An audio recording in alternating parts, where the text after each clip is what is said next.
just for the people that wanted me to do a video on this. People's been asking, I've not really had time.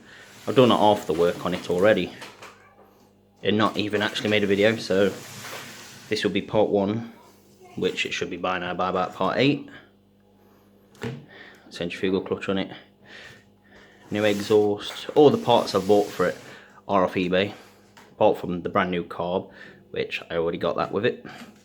As you see, a brand new exhaust I've put on it. I've also put, well, got a brand new air filter to go there, which is obviously inside this. I've put a brand new pull cord on it, kill switch.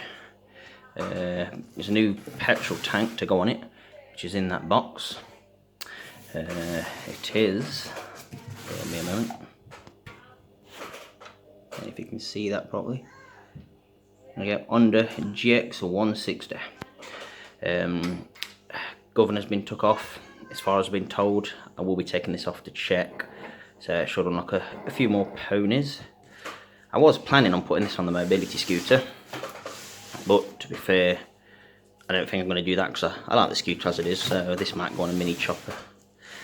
There's a few things different, like the main lever, that's gone because this one's going to be put on thingy.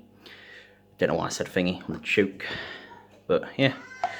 This I'm about to take off because, in fact, it should still be in here. I noticed the filter was, I'll put it on there, on a rectangle, it's not very, oh hello, I've not put the filter on. But yeah, there's a new filter. It goes around a casing. I got 4 of these off eBay for as little as a £5, which is quite cool. Yeah, the petrol tank is an onboard one, it goes there. We have fuel line, vacuum pressure, which would obviously go onto the pump, which I've got, which is going to sit about here.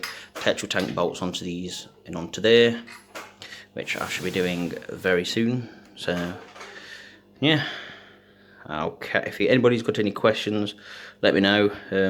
I got the engine itself off Facebook, and all the parts was off eBay cheap. See you in a bit. Well,